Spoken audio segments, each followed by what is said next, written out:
వీళ్ళు పరిశుద్ధ గ్రంథం పవిత్ర గ్రంథం అంటున్నారు కదా. సరే పోనీ, నేను ఇప్పుడు గత 3-4 సంవత్సరాల నుంచి అనేక ఇంటర్వ్యూలో అనేక వీడియోల ద్వారా నేను చెప్తూనే ఉన్నా, బైబిల్ మొత్తంలో పనికొచ్చే 10 విషయాలు చెప్పండి అని. కనీసం ఒక్కరన్నా ప్రయోజనం ఇలా అడుగుతున్నాడు. సో 10 విషయాలు నేను చెప్తాను చూడండి, ఇదో ఈ అధ్యాయం, ఈ వచనం, సో ఈ వచనం ఈ విధంగా ఉపయోగపడుతుంది అని చెప్పిన వాళ్ళు లేరు ఇప్పటి వరకు. నిన్న కూడా ఒక ఆయనతో డిబేట్ చేసిన, ఆయన డిబేట్ చేస్తే మొత్తం అసలు బైబిల్ ఓపెన్ చేయట్లేదు, బైబిల్ చదవట్లేదు. సో ఈ పాస్టర్లందరికీ ఉన్నటువంటి మానసిక జబ్బు, వీళ్ళ మైండ్ ఏంటి అనేది నేను పూర్తిగా పరిశీలిస్తే, ఈ భారతదేశంలో ఉన్నటువంటి అత్యంత ప్రమాదకరమైన శత్రువు పాకిస్తాన్ టెర్రరిస్టుల కన్నా వీళ్ళు చాలా డేంజర్. అడవిలో ఉన్నటువంటి క్రూర మృగాల కన్నా, విషపూరితమైనటువంటి సర్పాల కంటే నాకు తెలిసి పాకిస్తాన్ టెర్రరిస్టులే బెస్ట్. వీళ్ళకంటే డేంజర్. రీసెంట్ గా నేను విన్నా అండి, ఒక పాస్టర్ చెప్తుండే, నేను ఇప్పుడు వెళ్ళి సువార్త ప్రకటించాలి మొత్తం దేశవ్యాప్తంగా అంటున్నారు. సువార్త ప్రకటించడం అంటే ఏంటన్నట్టు? మత మార్పిడి చేయడము. స్వార్థ ప్రకారంగా యేసు నిజమైన దేవుడు, మేము తాగుబోతులు మారుస్తాం, వ్యభిచారులు మారుస్తాం, దొంగలు చేసే వాళ్ళు మారుస్తాం, వాళ్ళ మారుస్తాం అని చెప్పేసి ఒక ట్యాగ్ లైన్ తగిలించుకుంటూ వస్తారు. ఫస్ట్ స్టెప్ అది. మీరు యేసు నమ్ముకుంటే ఇవన్నీ మారిపోతారు కదా అని చెప్పేసి అట్లాగా బొట్టు తుడిపించడం. ఇప్పుడు మీరు చూడండి, క్రిస్టియన్స్ లోకి వెళ్ళిన వాళ్ళకి బొట్టు ఉండదు, వాళ్ళు బొట్టు పెట్టుకోవడమే ఏదో పెద్ద అసహ్యంగా దయ్యంగా భావించే వాళ్ళు ఉంటారు. ఇప్పుడు మొన్న రీసెంట్ గా మీరు ఒక వీడియో చూసారు, మల్లెపూలు పెట్టుకున్నటువంటి వాళ్ళు బజారోలు కదని ఇంతమంది తాలిబొట్టు అంటే తాలిబొట్టును కూడా ఇది చాలా గలీజ్గా ఇన్స్టాల్ చేసినటువంటి జేమ్స్ అనే పాస్టర్ ఒకడు ఉన్నాడు. వాళ్ళందరూ అలా ఎలా మాట్లాడుతున్నారు? వాళ్ళకి ఆ ధైర్యం, వాళ్ళ బేస్ లైన్స్ ఎక్కడున్నాయంటే ఆ పునాదులు బైబిల్. ఆ బైబిల్లో ఉండి చూసి చదివి ఎలాగైనా సరే సంస్కృతిని, కల్చర్ నాశనం చెయ్యాలి అనే ఆ ఉద్దేశంతో అవి. అయితే నాకు ఇందులో కొన్ని డౌట్స్ ఉన్నాయండి. అంటే ఇప్పుడు మీరు మొన్నటి వరకు, అంటే మీరు పుట్టి మొన్నటి దాకా కూడా మీరు ఒక క్రిస్టియన్, మీకు దాదాపు అన్ని తెలిసే ఉంటాయి కాబట్టి నా దగ్గర ఉన్నటువంటి కొన్ని డౌట్స్ నేను అడుగుతాను. ఇప్పుడు నేను ఒక హిందూ అమ్మాయిని, ఇప్పుడు మా గ్రంథాలలో ఏ మత గురించి ప్రస్తావన ఉండదు, ఏ మతం దగ్గరికి, ఏ దేవుడి దగ్గరికి వెళ్ళొద్దు అని ఉండదు. అంటే ఒక మనిషి ఏ విధంగా బ్రతకాలి, దేన్ని ఏ విధంగా తాత్వికంగా మనం అర్థం చేసుకోవాలి, జీవన విధానం ఏ విధంగా ఉండాలి అనేది ఉంటది మాక్సిమం. కానీ ఇప్పుడు ఈ బైబిల్లో కానివ్వండి, ఇప్పుడు క్రిస్టియన్స్ లో కానివ్వండి, హిందూ గుళ్ళకి వెళ్ళొద్దు, హిందూ దేవుడికి ముగినటువంటి ప్రసాదం తినొద్దు, బొట్టు, ఇవన్నీ ఎందుకు బైబిల్లో ఎందుకు ప్రస్తావించబడి ఉంటాయి? అట్లా సింపుల్ ఉన్నాయి. మన గ్రంథాలు రాసేటప్పుడు ఈ మతాలు లేవు. మ్లేచ్ఛ మతాలు వస్తాయి, మ్లేచ్ఛ మతాలతో జాగ్రత్తగా ఉండాలని చెప్పేసి ఉంటుంది. క్రిస్టియానిటీ హిస్టరీ ఎప్పుడు, అసలు ఈ మతం ఎప్పుడు పుట్టింది? కరెక్ట్గా 1450-60 సంవత్సరాలకి పూర్వం వెళ్తే అసలు ఈ మతానికి సంబంధించిన ఆనవాళ్ళు ప్రపంచంలో ఎక్కడా లేవు. ఈ మతం పుట్టిందే 1450-1500 సంవత్సరాల మించి ఈ మతం లేదు. ఇవి ఎప్పుడు? ఈ కలియుగం ప్రారంభం అవ్వడానికంటే ముందే కృష్ణుడు అర్జునుడికి చెప్పినటువంటి ద్వాపర యుగంలో ఉన్నటువంటిది భగవద్గీత. అప్పుడు ఈ మతాలు ఎక్కడున్నాయి? అది ఫస్ట్. ఈ మత అప్పుడే మనకు అర్థమైపోవాలి, ఆ దేవుణ్ణి నమ్మద్దు, అసలు దేవుడు అంటేనే దేవుడు, మళ్ళీ నిజమైన దేవుడు, అబద్ధమైన దేవుడు ఏంటి అంటే ఈ ట్యాగ్ లైన్ తగిలించుకున్నట్టు అంటే డౌట్ రాలేదా? ఇప్పుడు నేను మొగాన్ని అంటే వేరు, నేను నిజమైన మొగాన్ని అంటే డౌట్ కదా. ఒకసారి మనం ఇది చెప్పండి నాకు. ఇప్పుడు చాలా మంది ఎక్కువగా అంటే గ్రామాలలో కానివ్వండి, చాలా మంది సరే అట్లాంటి పాస్టర్స్ ఎంతో మంది వస్తారు, సువార్త ప్రకటిస్తామని చెప్పేసి మాది నిజమైన దేవుడు, మీరు మా మతంలోకి రండి అని వీళ్ళు చెప్తారు. కానీ అంతే ఈజీగా ప్రజలు కూడా ఎందుకు డైవర్ట్ అవుతున్నారు? ఇప్పుడు మీ ముందు తరాలు కానివ్వండి, అంతకు ముందు తరాలు వాళ్ళంతా ఒకప్పుడు హిందువులే, ఆ తర్వాత క్రిస్టియన్స్ గా మారిండ్రు. సో ఈ విధంగా ఎంతో మంది ప్రజలు ఆ విధంగా క్రిస్టియన్స్ లోకి వెళ్ళిపోయిన వాళ్ళే ఉన్నారు, క్రైస్తవ మతంలోకి. ఎందుకు ఆ విధంగా జరిగిందంటారు? వీక్ మైండ్, ప్రలోభాలు, భయం. ఎవరు కూడా నేను బైబిల్ చదివాను, బైబిల్లో నాకు యేసు క్యారెక్టర్ నచ్చింది అందుకే నేను క్రైస్తవంలోకి వెళ్ళాను అని చెప్పి ఎవరు చెప్పరు. అసలు ఎందుకు వెళ్ళేవారు అంటే చర్చికి వెళ్ళంగానే నాకు నడు నొప్పి తగ్గిపోయింది, మోకాలు నొప్పులు అంటే తగ్గిపోయినాయి అని చెప్పిన వాళ్ళు ఉంటారు. ఇంకొంతమంది ఏంటంటే ఇప్పుడు మీ కుటుంబం అంతా మంచి జరగాలంటే మీరు ఇప్పుడు ఏ క్షణమే మీరు యేసు నమ్మని చెప్పేసి ఇట్లాంటి ప్రలోభాలకు భయపడే వాళ్ళు చాలా మంది ఉంటారు. మీ మీద చేతబడి జరిగింది, సైతాన్ శక్తులు మీ ఇంట్లో ఉన్నాయి, అందుకే మీకు ఇలా జరుగుతుంది, సో మీరు ఇప్పుడు బాప్తిజం తీసుకున్నారు అంటే ఇట్లాంటి ప్రలోభ వాళ్ళ స్ట్రాటజీస్ ఇలాగే ఉంటాయి, స్టాక్ డైలాగ్స్ ఇలాగే ఉంటాయి అనమాట. ఎందుకంటే ఇప్పుడు ఎవరిని ఎప్పుడు ఎలా ఎన్ని విధాలుగా మోసం చేయొచ్చు అనే అన్ని విషయాల్లో నైపుణ్యం కలిగిన వాడు ఎవడన్నా ఉన్నాడంటే వాడు పాస్టర్. ఒకళ్ళు ఒక రకంగా ఫేసులు చేసి ఈ వీళ్ళని ఎలా మాయ మాటలతో చర్చికి తీసుకురావాలి, వీళ్ళని ఎలా తీసుకురావాలని చెప్పేసి వాడు స్కాన్ చేస్తూనే వాడు అన్ని పసిగట్టేస్తాడు అనమాట. ఆ ప్రలోభాలలో ఎక్కువ మంది లొంగిపోయే అవకాశాలు ఉంటాయి. ఇంకొంతమంది ఇప్పుడు ఎక్కువగా చర్చిలో మీరు చూడండి లేడీసే ఉంటారు జెంట్స్ కంటే. ఇప్పుడు వెళ్ళేసి వాళ్ళు మాట్లాడే విధానం ఎలా ఉంటుందంటే, అసలు పాస్టర్ గారు మాట్లాడారు అనుకోండి, చర్చిలో ఉన్నారు, అరే నా భర్త కన్నా మా నాన్న కన్నా ఈ పాస్టర్ నా గురించి ఇంత మంచిగా మాట్లాడుతున్నాడు, ఇంత మంచిగా ఆలోచిస్తున్నాడు అంటే నేను చర్చికి వెళ్ళాలి అంటే వాళ్ళ మాటలు అలా ఉంటాయి. నాకు కూతురు లాంటిదాను అమ్మ, బంగారం చాలా బాగున్నావు, ఇలా మాట్లాడతారు అనమాట. ఈ మాటలకు ఎక్కువగా ఫ్లడ్స్ అయ్యి ఇవిలా కూడా చర్చికి వెళ్తారు. ఇప్పుడు ఏదో ఒకటి పెళ్ళి అయినా పెళ్ళి కాకపోయినా అత్త మామలతోటి లేదా పేరెంట్స్ తోటి భర్తతోటి చిన్న చిన్న విభేదాలలో ఉన్న వాళ్ళు ఉంటారు కదా, వాళ్ళు ఈ మాటలు ఎక్కువ ప్రలోభాలకు గురి అయి వెళ్ళిన వాళ్ళు ఉంటారు అనమాట. ఎక్కువ లేడీస్ వెళ్ళడం వల్ల గొడవలు పెరిగి విడిపెట్టిన సందర్భాలు చాలా ఉన్నాయి. కానీ అంటే వాస్తవంగా నేను విన్నాను, నా చుట్టుప్రక్కల కూడా చాలా మంది ఆయిల్ రాసుకుంటే కడుపు నొప్పి తగ్గింది, తలనొప్పి తగ్గింది, ఇట్లా నా కాళ్ళు చేతులు చచ్చిబడిపోయేటి, అవి వాళ్ళు ఇచ్చిన ఆయిల్ పెట్టుకుంటే నేను ఆరోగ్యంగా తయారైనా అది ఇది అంటారు. నిజం వాస్తవం అట్లుంటుందా?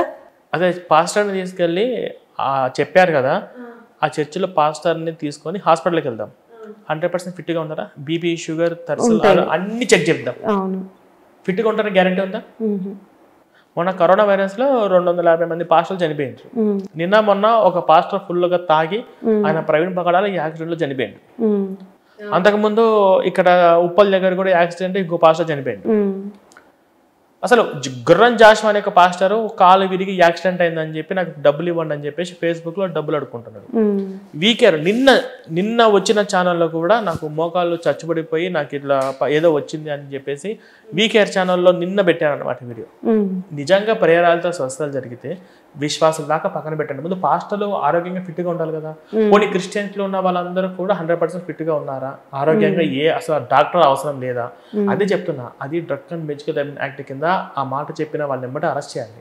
ఆ మాటలకు ప్రలోభాలు గురి అయ్యి హాస్పిటల్కి వెళ్ళకోకుండా చూపించుకోకుండా ఉంటే అది రోగము ముదిరి ప్రాణాపాయ స్థితికి వెళ్ళిన వాళ్ళు చాలా అంటే చాలా చాలా మంది ఉన్నారు. వీళ్ళకు జాలి, కనికరం, దయ ఇవి ఏవి ఉండవు. ముఖ్యంగా ఈ భవ్యశ్రీ విషయంలో మీరు చూసి ఉంటే మీకు అర్థమవుతుంది.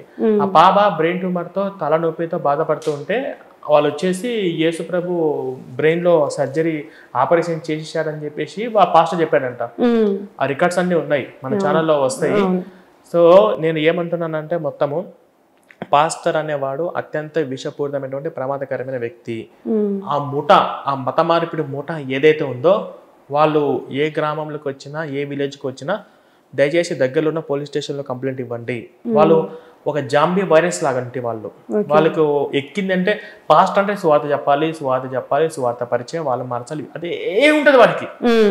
వేరే పని వాటే ఉండదు. ఉద్యోగానికి ఇప్పుడు వాడు ఏమన్నా పాస్టర్స్ ఎవరన్నా కానీ ఏదైనా ఒక ఉద్యోగం చేసుకుంటూ ఈ పని చేస్తారంటే చేరు. పొద్దునే లేయడము, బైక్ ఉంటే బైక్, కారు ఉంటే కారు, వ్యాన్ చేసుకొని మత మార్పులు చేసుకుంటూ పోవడం, ఎక్కడ రోడ్డు మీద కనబడినా మత మార్పులు చేయడము, బస్ స్టాండ్ ఎక్కడ పడితే అక్కడ చేస్తుంటారు.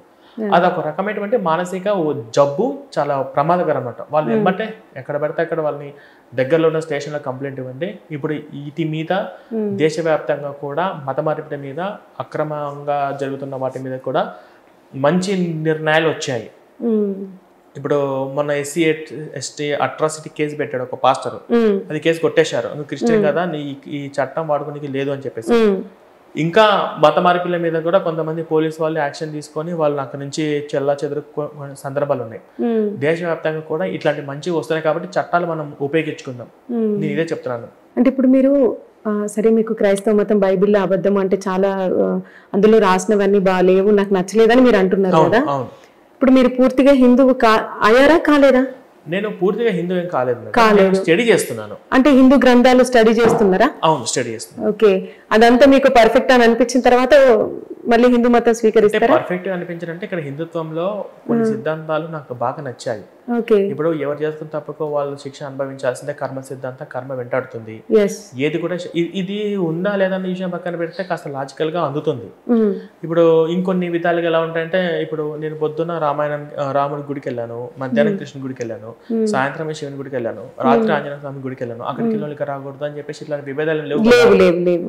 అసలు మీ ఫ్రెండ్ మీకు రాముడు అంటే చాలా ఇష్టం, మీరు శ్రీరామనవమి బాగా చేస్తారు, మీ ఫ్రెండ్ ఎవరైనా కృష్ణాష్టమి బాగా చేశారు అనుకోండి, వాళ్ళకు మీకు మంచిగానే ఉంటుంది కదా, అవును నా రాముడు గొప్ప నా కృష్ణ గొప్ప అని చెప్పి ఉండదు వస్తే ఉండదు అసలు హిందుత్వంలో ఇన్ని రకాల దేవుళ్ళు ఆచారాలు ఉన్నప్పుడు ఏ ఇద్దరికి కూడా మా రామ భక్తులకి కృష్ణ భక్తులకి గొడవ వచ్చిన చరిత్ర లేదు. ఏ ఇద్దరి నరసింహస్వామి భక్తులకి ఆంజనేయ స్వామి భక్తులకి గొడవ వచ్చిన సందర్భాలే లేవు.